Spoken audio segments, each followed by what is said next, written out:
দেশের বিশাল তরুণ জনগোষ্ঠী আমাদের সবচাইতে বড় সম্পদ। এই তরুণরাই আমাদের দেশকে এগিয়ে নেবে। এই কথাগুলো আমরা প্রায়ই বলতে শুনি, কিন্তু আমরা তরুণদের কথা সেটা কি খুব বেশি শুনি?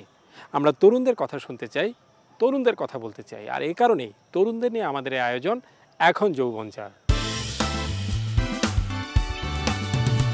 আমি আশিকুর রহমান চৌধুরী আপনাদের সবাইকে স্বাগত জানাচ্ছি। প্রথমেই মনে করিয়ে দিতে চাই, তরুণদের নিয়ে আমাদের এই অনুষ্ঠান এখন যৌবনচার এটি পাক্ষিকভাবে মঙ্গলবার প্রচারিত হয় সন্ধ্যা ৬টা ৪৫ মিনিটে। শুরুতেই থাকছে ক্যাম্পাস থেকে বলছি। ক্ষতিকর প্লাস্টিকের ব্যবহার এত বেশি আমরা করছি যে এই প্লাস্টিক কই কই চলে যাচ্ছে। এমনকি প্রতিদিন আমরা যে চিনি খাচ্ছি সেই চিনির মাঝেও পৌঁছে গেছে প্লাস্টিকের কণা। ভয়ঙ্কর এই তথ্যটি উঠে এসেছে জাহাঙ্গীরনগর বিশ্ববিদ্যালয়ের একদল তরুণ ছাত্র শিক্ষকের গবেষণায়।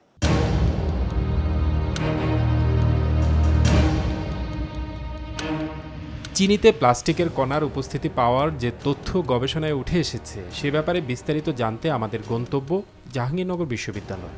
খুঁজে পাওয়া গেল গবেষণাটির সাথে যুক্ত পরিবেশ বিজ্ঞান বিভাগকে, খুঁজে পাওয়া গেল সংশ্লিষ্ট গবেষকদের। 6 মাস ধরে আমাদের গবেষণাটি হয়েছে। 6 মাসের গবেষণার ফলাফল হিসেবে আমরা যেটা দেখলাম, আমরা টোটাল 5টা প্যাকেটজাত চিনি এবং 2টা খোলা বাজারের যে চিনি সেই চিনিকে আমরা বিশ্লেষণ করলাম। বিশ্লেষণ করে আমরা দেখলাম যে প্রত্যেকটা চিনির নমুনার মধ্যেই মাইক্রোপ্লাস্টিকের উপস্থিতি আছে এবং প্রতি কেজি চিনিতে আমরা প্রায় 350টা করে পার্টিকেল পেলাম, প্লাস্টিকের কণা পেলাম। এবং তখন দেখলাম যে এই প্লাস্টিকের কণাগুলো আসলে একই রকম কিনা। তো আমরা দেখলাম যে না, প্লাস্টিকের কণাগুলো একই রকম না, বিভিন্ন রকমের প্লাস্টিকের কণা আছে। এরকম আমরা বেশ কিছু শেপও আইডেন্টিফাই করতে পারলাম। যেটা কি মিনিং দাঁড়ায়? এইটার মিনিং দাঁড়ায় হলো যে এটা অনেকগুলো সোর্স থেকে এটা আসতে পারে। আমরা প্রাথমিকভাবে যেটা ধারণা করছি যে এটা হয়তো প্রোডাকশন প্রসেসের অথবা যে র সুগার যেটা আমদানি করা হয় প্রসেসিংয়ের জন্য, সেটার মধ্যেই এটা থাকতে পারে। এই যে প্লাস্টিকের কণাগুলা, এই কণাগুলা যে এক ধরনের ম্যাটেরিয়াল না, এই কণাগুলা যখন ব্যবহারযোগ্য প্লাস্টিক করা হয়েছে তখন কিন্তু এর সাথে অ্যাডিটিভস যোগ করা হয়েছে। তার মধ্যে গুরুত্বপূর্ণ অ্যাডিটিভস আছে হলো থ্যালেট। এই থ্যালেট কিন্তু কার্সিনোজেনিক, ক্যান্সার হতে পারে। এই থ্যালেট কিন্তু এন্ডোক্রাইন ডিসরাপ্টার। আমাদের যে হরমোন সিস্টেম, আমাদের হরমোন সিস্টেমও এর একটা নেগেটিভ ইম্প্যাক্ট পড়তে পারে। মজার ব্যাপার হলো, ছাত্র শিক্ষকদের নিয়ে গঠিত গবেষক দলটির পক্ষ থেকে প্রথমে চিনিতে নয়, দেখা হয়েছিল চায়ের টি ব্যাগে প্লাস্টিকের উপস্থিতি আছে কিনা। সুপারমার্কেটে 5টি ব্র্যান্ডের টি ব্যাগে আমরা মাইক্রোপ্লাস্টিক শনাক্তকরণ করতে পেরেছি। প্রথমত যখন প্রিলিমিনারি অ্যাসেসমেন্ট করা হলো তখন দেখা গেল যে মাইক্রোস্কোপের নিচে ভালো পরিমাণের মাইক্রোপ্লাস্টিক দেখা যাচ্ছে, প্লাস্টিক কণাগুলো দেখা যাচ্ছে। টি ব্যাগে প্লাস্টিকের উপস্থিতি পাওয়ার পর তাদের মাথায় আসলো এবার চিনিতে একইভাবে প্লাস্টিকের কণা পাওয়া যায় কিনা সেটা দেখা দরকার। ধারণা ছিল টি ব্যাগে পাওয়া যেতে পারে, যেহেতু ওখানে সিনথেটিক বা ফুড গ্রেড ইউজ করা হয়, কিন্তু চিনিতে এটা আমরা কখনো চিন্তাও করি না। যখন আমাদের সাদিয়া আফরিন বা আমাদের গ্রুপ যখন বললো যে চিনিতে দেখবো, তখন স্যাররা বলতেছিল এটা আসলে কতটুক, হয়তো বা বেশি কষ্ট করবা বাট নাও পাবা না কিছু। কিন্তু যখন আমরা দেখলাম, যখন মাইক্রোস্কোপে দেখা হলো, তখন দেখলাম সুন্দর সুন্দর মাইক্রোপ্লাস্টিকের যে কণাগুলো উপস্থিত, এবং এটা খুব আমাদের চিন্তার বাইরে ছিল যে চিনিতে আমরা পাবো। টি ব্যাগের পর চিনিতে পাওয়া গেল প্লাস্টিকের কণা। এভাবে খুঁজতে থাকলে আরও কি যে ভয়ঙ্কর তথ্য উঠে আসে কে জানে। জানা গেল ওই একই পরিবেশ বিজ্ঞান বিভাগ থেকে আরও একজন শিক্ষক লবণের উপর অনুসন্ধান চালিয়েছিলেন। রিসেন্ট আমাদের সহকর্মী তারাও কিন্তু আইডেন্টিফাই করেছে লবণে, টেবিল সল্টে, যেটা আমরা খাই আমাদের ডিপার্টমেন্টে। সো আমাদের ডিপার্টমেন্টের 2টা group, professor Shafi Mohammad Tarek sir ওনার গ্রুপ এবং আমার গ্রুপ, আমরা আসলে ইন্টেন্সিভলি মাইক্রোপ্লাস্টিকের যে গবেষণাটা, সেই গবেষণাটা আমরা প্যারালালি করে যাচ্ছি। এখানেই থামতে হলো। আমরা নতুন করে আর কোনো খাদ্যে প্লাস্টিকের উপস্থিতি পাওয়ার তথ্য পেতে চাই না। তবে চোখ বন্ধ করে রাখলে প্রলয় কি আর থেমে থাকে? এত কিছুর পরেও যদি আমরা প্লাস্টিকের ব্যবহারের ব্যাপারে সচেতন না হই, তাহলে বাড়তে থাকবে জটিল রোগীর সংখ্যা, বাড়তে থাকবে হাসপাতালের সংখ্যা, সেই সাথে বাড়বে অকাল মৃত্যু। মঙ্গল গ্রহে পাঠানোর জন্য বিশ্ববিদ্যালয়ের একদল তরুণ একটি মঙ্গলযান তৈরি করেছেন। সেই মঙ্গলযান আপাতত তারা মঙ্গল গ্রহে পাঠাচ্ছেন না, তবে সেটি নিয়ে তারা যুক্তরাষ্ট্রে পাড়ি জমাচ্ছেন। সেখানে তারা যাচ্ছেন আন্তর্জাতিক একটি প্রতিযোগিতায় অংশ নিতে, যা তাদের জন্য দুর্লভ একটি সুযোগ। আর এর মধ্য দিয়ে তারা স্বপ্ন দেখছেন একদিন ঠিকই মঙ্গল গ্রহে তাদের এই মঙ্গলযান পৌঁছে যাবে।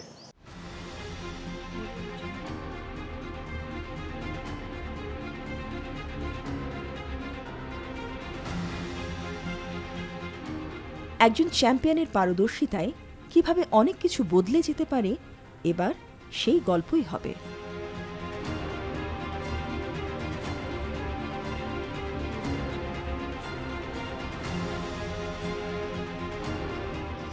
একজন আকিব জামান, যিনি চ্যাম্পিয়ন টিমের চ্যাম্পিয়ন লিডার। তার team Mongol Barota military institute of science and টেকনোলজির হয়ে গত বছর অংশ নেয় ইউনিভার্সিটি রোভার চ্যালেঞ্জ 2021-এ। আমেরিকা অনুষ্ঠিত এটি সেই প্রতিযোগিতা যেখানে সারা বিশ্ব থেকে বিশ্ববিদ্যালয় শিক্ষার্থীরা অংশ নেন তাদের নিজেদের বানানো মার্স রোভার বা মঙ্গলযান নিয়ে। সেখানে তারা দেখাতে চান ভবিষ্যতে মঙ্গল গ্রহে পাঠানো মঙ্গলযান কেমন হতে পারে।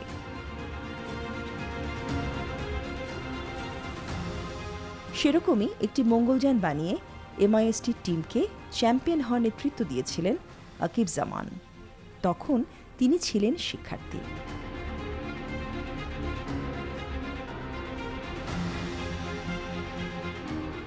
এক বছরের ব্যবধানে আকিব জামান এখন ইউনাইটেড ইন্টারন্যাশনাল ইউনিভার্সিটি ইউআইইউ এর একজন নবীন শিক্ষক।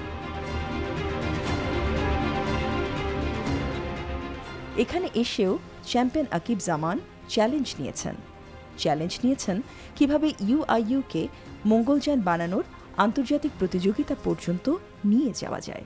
টোটাল হচ্ছে একটা ওয়ার্ল্ড ফাইনালে হচ্ছে 36টা টিম তারা সিলেক্ট করছে। সারা পৃথিবীর অলমোস্ট 99টা পার্টিসিপেন্টদের ভিতর থেকে চুজ করে 36টা ফাইনালিস্ট তারা চুজ করছে, যার ভিতরে বাংলাদেশেরও 5টা টিম আছে, যার ভিতরে ইউআইইউ এবার পুরো বাংলাদেশের মধ্যেই দ্বিতীয় সর্বোচ্চ নাম্বার পেয়ে এবং সব 100-র ভিতরে 90.92 নাম্বার, যেটা হচ্ছে অলমোস্ট টপ 10-এর মধ্যে থেকে তারা কোয়ালিফাই করছে। এবং এই 36টা টিমই তারা হচ্ছে মানে বেস্ট অফ দি বেস্ট সারা ওয়ার্ল্ডের। তারা 1 থেকে 4 জুন সাউথ উতাতে আমাদের নাসার আন্ডারে একটা মার্স ডেজার্ট রিসার্চ স্টেশন আছে। সো সেই মার্স ডেজার্ট রিসার্চ স্টেশনে একটা সিমুলেটেড মঙ্গল গ্রহের মতো একটা পরিবেশে সেখানে হচ্ছে তারা তাদের রোভারের সক্ষমতা টেস্ট করতে পারবে এবং সেই অনুযায়ী আসলে কম্পিটিশনের ফাইনালটা হবে।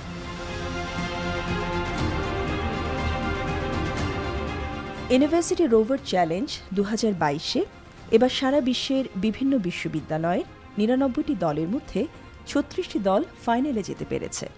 সেখানে ইউআইইউ এর মেধাবীরা তাদের বানানো মঙ্গলযান দিয়ে প্রথম 10টি দলের মধ্যে স্থান করে নিয়েছে। কি আছে এই মঙ্গলযানে? এটা কি সেটাই করতে পারে যা মঙ্গল গ্রহে পাঠানো মঙ্গলযানগুলো করতে পারে? নাসা গত 5টা যে মঙ্গলযান পাঠিয়েছে সেই মঙ্গলযানগুলো যে ধরনের কাজ করতে পারে আমাদের রোভারটা বা আমাদের যে রোভারটা আমরা নাম দিয়েছি ম্যাভেন, সো এই ম্যাভেনও সম্পূর্ণ সেই কাজগুলোই করতে পারে, একটু ছোট স্কেলে আমাদের কম্পিটিশনের স্কেলে। আর মোস্ট ইন্টারেস্টিংলি যেটা করতে পারবে সেটা হচ্ছে আপনাদের মঙ্গল গ্রহে আমাদের প্রধান কাজটা হচ্ছে জীবনের সন্ধান খুঁজে বের করা। সো আমাদের রোভারের ভিতরেও সেই সয়েল এবং রক স্যাম্পল, যেটা এখন যে বর্তমান রোভার যে পার্সিভারেন্স, নাসার যে পার্সিভারেন্স রোভারটা যে মঙ্গল গ্রহে আছে, ঠিক সে যে কাজগুলো করতেছে আমাদের রোভারও সয়েল এবং রক স্যাম্পল কালেক্ট করে সেখানে জীবনের সন্ধান আছে কি নেই বিভিন্ন বায়োমলিকিউল টেস্ট করে বা আমাদের কিছু আর্টিফিশিয়াল ইন্টেলিজেন্সের মডেল প্রয়োগ করে সে বলে দিতে পারবে যে এখানে জীবনের সন্ধান আছে কি নেই।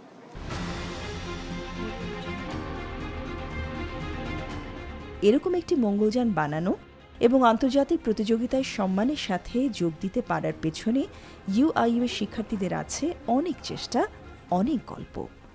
সেই স্মৃতিগুলোকে সাথে নিয়ে 1 থেকে 4 জুন অনুষ্ঠিত হতে যাওয়া আন্তর্জাতিক ওই প্রতিযোগিতায় অংশ নিতে শিক্ষার্থীদের দলটি এই সপ্তাহে পাড়ি জমাচ্ছে যুক্তরাষ্ট্রে।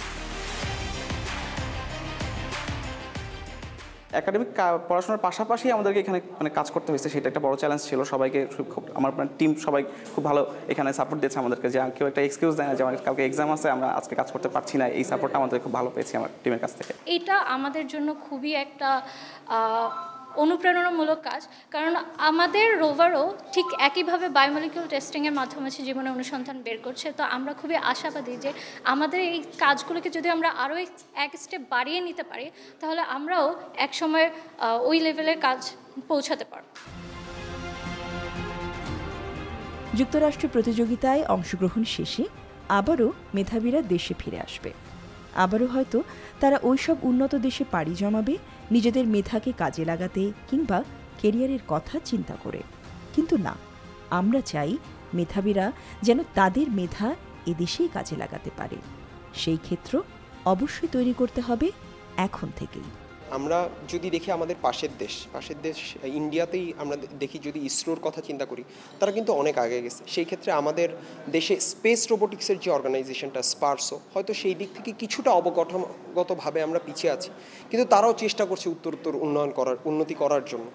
যদি আমরা এই ট্যালেন্টগুলোকে দেশে নার্চার করতে পারি, তাহলে হয়তো সেই দিন বেশি দূরে না যেদিন হয়তো আমরাও নাসা যেমন ইউএসের আন্ডারে একটা প্রতিষ্ঠান, সেখান থেকে হচ্ছে মার্স রোভার পাঠাচ্ছে, আমরাও আমাদের চন্দ্রযান পাঠাতে পারবো, আমরাও মঙ্গল গ্রহে আমাদের মঙ্গলযান পাঠাতে পারবো, আমরাও হয়তো মঙ্গল জয় করতে পারবো।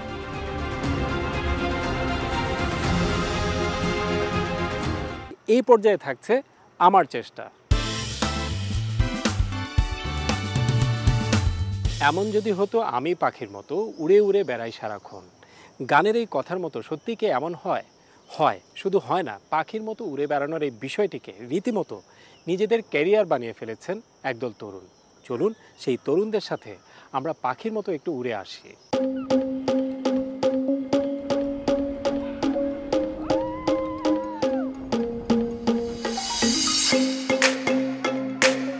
বাংলাদেশে এটা কয়েক বছর আগেও চিন্তা করা যায়নি যে এমন একটি পেশা তরুণদের হাত ধরে আসবে, যেখানে তারা পাইলট না হয়েও উড়ে বেড়াবে এবং মানুষকে পাখির সাথে উড়ে বেড়াতে সাহায্য করবে।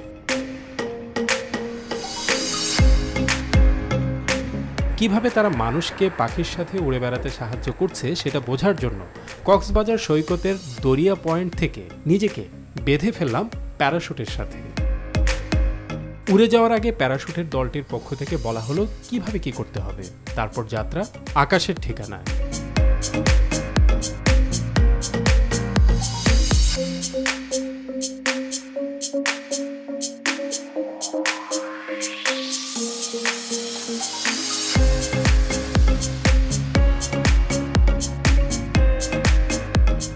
কিছু বুঝে ওঠার আগেই মেঘের সাথে ভেসে বেড়াতে বেড়াতে নিচের সমুদ্রকে অন্যভাবে দেখা, প্যারাশুটে করে আকাশ থেকে পৃথিবীর দীর্ঘতম সমুদ্র সৈকতকে দেখা এতটা যে ভালো লাগার হতে পারে সেটা শুরুতেই বলেছিলেন প্যারাশুটের ওই দলের সদস্যরা।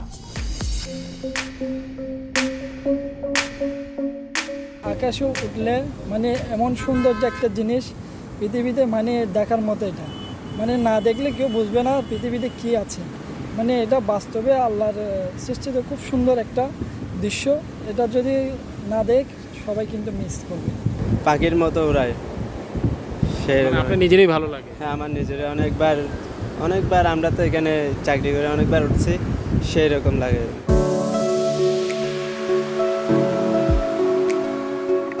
প্যারাশুট দিয়ে পর্যটকদের যারা সমুদ্র দেখান তাদের নির্দেশনা অনুযায়ী বাঁ পাশের দড়ি টান দিতেই টের পেলাম প্যারাশুটটি খুব সুন্দরভাবে নিচের দিকে নেমে আসছে।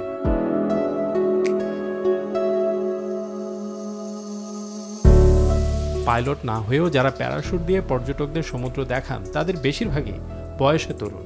তাদের মাধ্যমেই পর্যটকদের আকৃষ্ট করার এমন ভিন্নধর্মী পেশা দিনে দিনে জনপ্রিয় হয়ে উঠছে। অনেক তরুণ তাই যুক্ত হচ্ছেন এই পেশার সাথে, যেমনটা যুক্ত হয়েছেন বিশ্ববিদ্যালয় পর্যায়ের এই শিক্ষার্থী। আমি একজন স্টুডেন্ট, আমি কলাতলী ইন্টারন্যাশনাল ইউনিভার্সিটিতে আমি ইংলিশ ডিপার্টমেন্টের স্টুডেন্ট। আসলে আমি কোনো কাজকে ছোট বলে দেখি না। আমি টিউশনি করি, প্লাস আমার টিউশনিতে আমার তেমন একটা হচ্ছে না মানে আর্থিকভাবে। সো আমি এখানে তো জয়েনিং হলে আমার মোটামুটি একটা ভালো স্যালারি প্লাস অনেক অভিজ্ঞতা, কারণ এখন আজকাল যে কোনো জবে আমাদের প্রথমত অভিজ্ঞতাটাই জাস্টিফাই করে।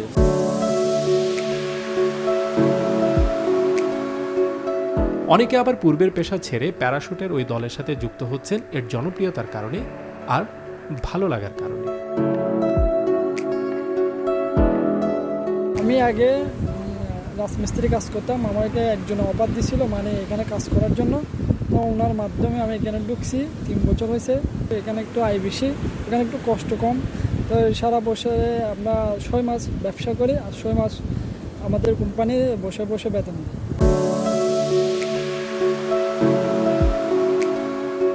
কেবল পুরুষ নয়, নারী কিংবা শিশু এমন অনেককেই পাওয়া গেল কক্সবাজারে এসে প্যারাশুটের মাধ্যমে সমুদ্রকে উপভোগ করছেন পাখির চোখ দিয়ে।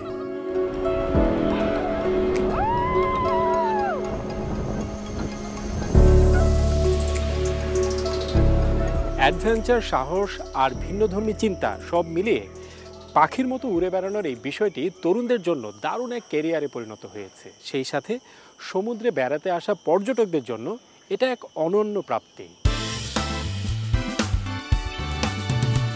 মানুষের যদি ফ্যাশন থাকতে পারে তবে গরুর কেন থাকবে না?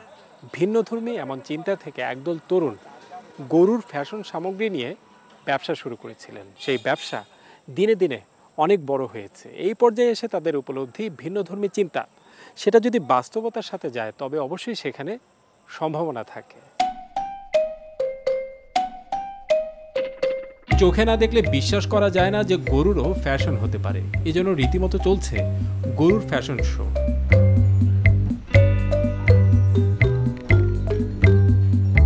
কোরবানির ঈদকে সামনে রেখে নারায়ণগঞ্জের খামারিরা এখন থেকেই গরুর নানা ফ্যাশন সামগ্রী কিনে নিয়ে যাচ্ছেন।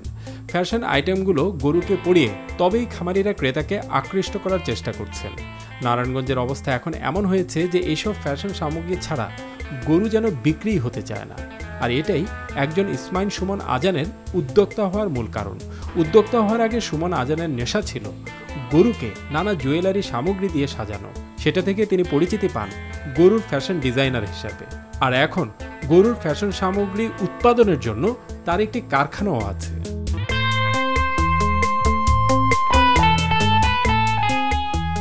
আমাদের মূলত কয়েক ধরনের মালা আছে, তার মধ্যে কারচুপি, এমব্রয়ডারি, তারপরে রাজস্থানী কাচের কিছু মালা আছে যেগুলো আমাদের দেশে নিজে তৈরি করে থাকি। তার উপরে আমাদের কিছু নবাবী টাইপের মালা আছে যেগুলো খুবই এক্সক্লুসিভ এবং সুন্দর, হাই কোয়ালিটিপূর্ণ, সম্পূর্ণ হ্যান্ডিক্রাফট। আমরা এগুলো নিজস্ব ওয়ার্কার দ্বারা আমাদের প্ল্যানিং করে এবং ডিজাইন ক্রিয়েট করে আমরা এই মালাগুলো তো করে থাকি।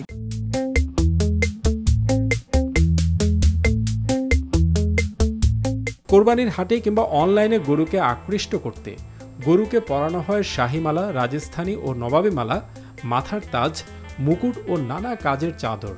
এজন্য গরুকে রীতিমতো বিয়ের বরকনে সাজানোর প্রতিযোগিতা। ডেলিভারির সময় আমরা গরুগুলাকে বর বেশে সাজিয়ে এগুলা ডেলিভারি দিয়ে থাকি, যার কারণে কাস্টমাররাও অনেক খুশি থাকে আর আমরাও ভালোবাসার জিনিসটাকে সাজাই দিতে পেরে আমরাও খুশি থাকি। আমরা যেমন মানুষরা সাজসজ্জাকে পছন্দ করে থাকি, গরুরও সাজসজ্জার একটা ব্যাপার আছে। গরু যেমন মালা আছে, গালিচা আছে, এটা দিয়ে আমরা সাজানোর ব্যবস্থা করে থাকি। এবং পাশাপাশি দেখা গেছে ঈদ আসলেই সবচেয়ে বেশি এই পণ্যের চাহিদাটা বেড়ে যায়।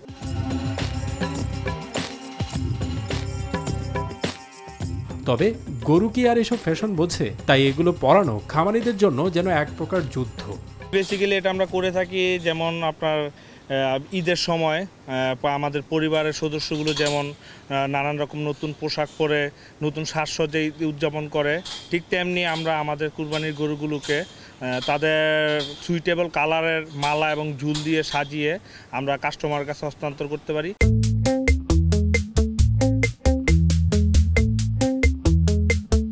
কোরবানিকে সামনে রেখে খামারিরা যেসব গরুকে প্রস্তুত করছেন বিক্রির জন্য, সেগুলোর প্রতিটির জন্য তারা আলাদা ফ্যাশন সামগ্রী কিনে নিয়ে যাচ্ছেন। প্রত্যেকটা বড় বড় খামার, ইভেন এমনিতে ব্যক্তি পর্যায়েও আমাদের এই মালাগুলো আমরা সরবরাহ করে থাকি। এই মালাগুলোর প্রচুর পরিমাণ চাহিদা আছে আলহামদুলিল্লাহ। গত বছর আমাদের সেই পাকিস্তান, ইন্ডিয়া থেকেও আমাদের কাছে এই মালার অর্ডার আসছে। তো আমরা মালাগুলো অর্ডার নিয়ে থাকি ঈদের 2 মাস আগে থেকে আমরা অর্ডার নিয়ে থাকি এবং ঈদের 15 থেকে 20 দিন পর্যন্ত আগেই আমরা মালাগুলো অর্ডার অফ করে দিই। কোরবানির ঈদকে সামনে রেখে দারুণ ব্যস্ত সময় কাটছে সুমন আজানের। খামারিরা যখন গরু বিক্রি নিয়ে ব্যস্ত, তখন তিনি ব্যস্ত গরুর ফ্যাশন সামগ্রী বানানো নিয়ে। রাত দিন কাজ চলছে তার কারখানায়। ভিন্ন চিন্তার ভিন্ন ধারার এই তরুণ উদ্যোক্তা গরুর ফ্যাশন নিয়ে আরও বহুদূর এগিয়ে যাওয়ার স্বপ্ন দেখেন। এই পর্যায়ে থাকছে তরুণদের মানসিক স্বাস্থ্যের সেগমেন্ট মন কে যে চায়। মাত্র 1 বছরে বিশ্ববিদ্যালয়ের 100-র বেশি শিক্ষার্থী মারা গেছে। এত অল্প বয়সে এত শিক্ষার্থীর মৃত্যু, সেটা যদি স্বাভাবিক নিয়মে হয়ে থাকে তারপরও মেনে নেওয়া যায় না। আর সেখানে বিশ্ববিদ্যালয়ের 100-র বেশি শিক্ষার্থী 1 বছরে মারা গেছে আত্মহত্যার কারণে।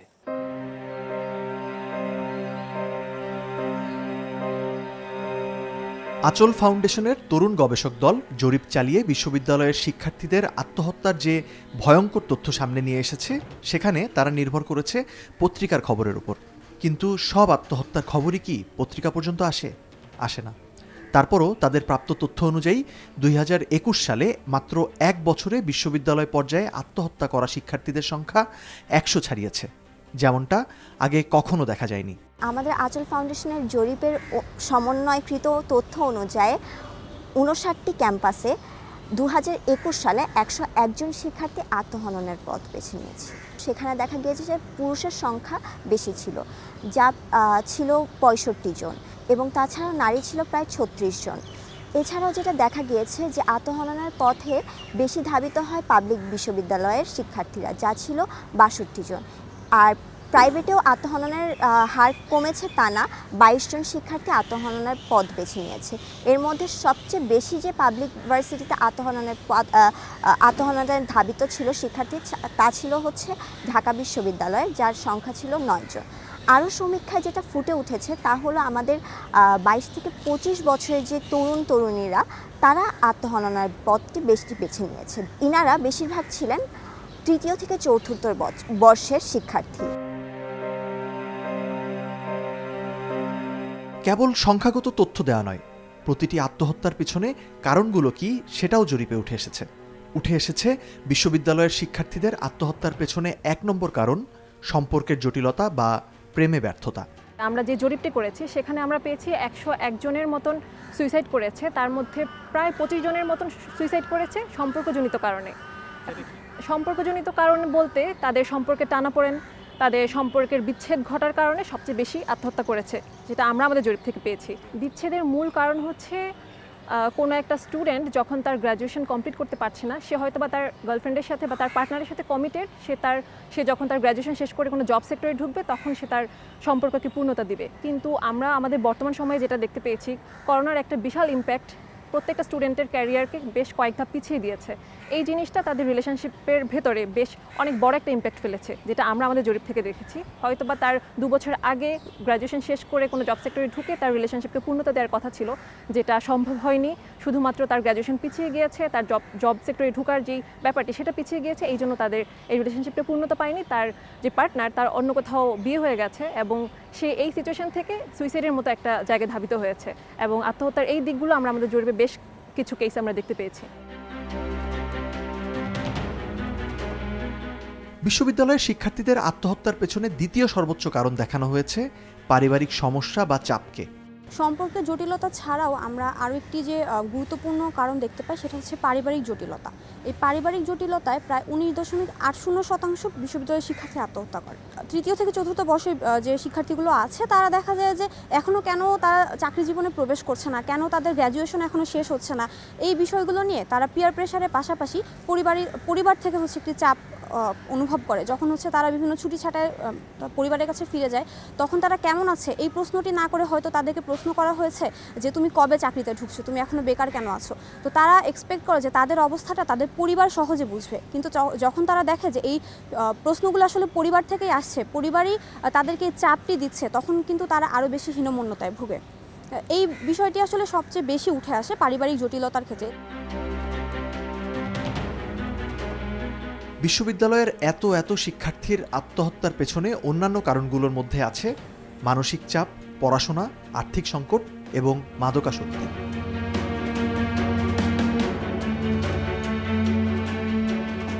এক বছরে বিশ্ববিদ্যালয়ের 100-র বেশি শিক্ষার্থীর আত্মহত্যার যে হিসাবটি দেওয়া হয়েছে, এটি করোনার সময়, যেই সময়টিতে তরুণরা প্রচণ্ড মানসিক চাপের মধ্যে দিয়ে গেছে। কিন্তু লক্ষ্য করলে দেখা যাবে এখানে আত্মহত্যার মূল কারণটি দেখানো হয়েছে সম্পর্কের জটিলতা। তাই সম্পর্কের জটিলতার এই বিষয়টি নিয়ে মনস্তাত্ত্বিক বিশ্লেষণ হওয়া প্রয়োজন। কেমন আছেন দর্শক? আশা করছি ভালো আছেন। আঁচল ফাউন্ডেশনের যে ফাইন্ডিংসটা এসেছে, গত বছর 101 জন তরুণ শিক্ষার্থী আত্মহত্যা করেছে। এই বিষয়টি নিয়ে আলোচনা করার আগে আমার ক্লিনিক্যাল প্র্যাকটিসের জায়গা থেকে যদি আমি বলি, আমার কাছেও কিন্তু অসংখ্য তরুণীরা এসেছেন যারা বিভিন্ন ধরনের মানসিক সমস্যায় ভুগছেন এবং তীব্র আকারের মানসিকভাবে অবসাদগ্রস্ত। এবং যখন একজন মানুষ তীব্র আকারে মানসিক অবসাদগ্রস্ত হন, তখন কিন্তু একটা বড় রিস্ক ফ্যাক্টর থাকে যে সে সুইসাইডাল হয়ে যান। ঠিক সেই বিষয়টাই। আর এখানে যদি আরেকটা বিষয় দেখি, খুবই ইম্পর্ট্যান্ট একটা পয়েন্ট এসেছে, সেটা হচ্ছে সম্পর্কের জটিলতার কারণে তরুণ শিক্ষার্থীরা আত্মহত্যা করেছেন। কেন এই জটিলতা? এখানে আমাদের সামাজিক প্রেক্ষাপট আছে এবং আমাদের পরিবারের কিছু ভূমিকা আছে। এখানে খেয়াল করে দেখবেন, এই যে তরুণ শিক্ষার্থীরা যারা হয়তো একটা খুবই ইমোশনাল রিলেশনশিপে কমিটেড, সেই জায়গাটা থেকে পরিবার যখন জোর করে তাকে বৈবাহিক সম্পর্কের ক্ষেত্রে প্রেশার দিচ্ছেন, যে জোর করে বিয়ে দিয়ে দেওয়া হয় যেটা সামাজিকভাবে, সেটা কতটুকু যৌক্তিক? কারণ এখানে কিন্তু দুজন শিক্ষার্থী, তারা কিন্তু দুজনেই ম্যাচিউর, দুজনেই প্রাপ্তবয়স্ক, তাদের সাথে আলোচনা করার দরকার আছে। এবং তারা যদি মানসিকভাবে তৈরি না হয়, এই যে জোর করে চাপিয়ে দেওয়ার প্রবণতা, এই জায়গাটাতে আমাদেরকে আবার ভাবতে হবে। এবং জোর করে চাপিয়ে দেওয়ার সম্পর্ক কখনোই খুব হেলদি রিলেশনশিপ বয়ে নিয়ে আসে না। এবং পরবর্তীতে যেটা হয়, এটার কনসিকোয়েন্সে অসংখ্য মানুষ সাফার করে। যেমন যে তরুণীকে হয়তো বিয়ে দেওয়া হলো, তার যে একটা নতুন সম্পর্ক হচ্ছে বৈবাহিক সম্পর্ক, সেখানে যেমন কিছু রিস্ক থাকে, আরেকজন তরুণ যিনি হয়তো খুব বেশি কমিটেড ছিলেন রিলেশনশিপটাতে, সে কিন্তু তার যে শিক্ষা জীবন এবং তার পরবর্তীতে তার যে প্রফেশনাল লাইফটা, সেই জায়গাটাতেও সে সমানভাবে এখানে তার কাজগুলো সে করতে পারবে না। একই সাথে দেখা গেছে যে সে মানসিকভাবে অবসাদগ্রস্ত হয়ে যাচ্ছে। সুতরাং এই রিস্ক ফ্যাক্টরগুলো নিয়ে আমাদেরকে ভাবতে হবে। এদের কোনো রকম এই সম্পর্কের ক্ষেত্রে জটিলতা তৈরি না করে তাদের সাথে আলোচনা করাটা জরুরি। সেক্ষেত্রে হয়তো অসংখ্য অনাকাঙ্ক্ষিত আত্মহত্যার ঘটনা আমরা এড়াতে পারবো। আর তারপরেও যদি আমরা কখনো দেখতে পাই যে আমার কাছের কোনো বন্ধু, শিক্ষার্থী এ ধরনের মানসিক জটিলতায় ভুগছে, তাকে অবশ্যই প্রফেশনাল সাপোর্টটা দিতে হবে আমাদেরকে। ভালো থাকবেন দর্শক, আমরা চলে এসেছি অনুষ্ঠানের শেষ পর্যায়ে। শেষ করার আগে তরুণদের উদ্দেশ্যে বলতে চাই, এটি আপনাদেরই অনুষ্ঠান, তাই আপনাদের বেশি বেশি মতামত আশা করছি।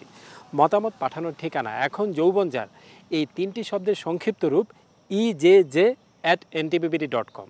আমাদের এই অনুষ্ঠানটি দেখতে পাবেন আমাদের অফিসিয়াল ওয়েবসাইট www.ntbbd.com। আবার আমাদের এই অনুষ্ঠানটি দেখতে পাবেন আমাদের অফিসিয়াল ইউটিউব আর ভেরিফাইড ফেসবুক পেজে। দর্শক, আজ এই পর্যন্তই। ভালো থাকুন, সুস্থ থাকুন, নিরাপদে থাকুন, আর অবশ্যই আস্থা রাখুন তারুণ্যের শক্তির ওপর।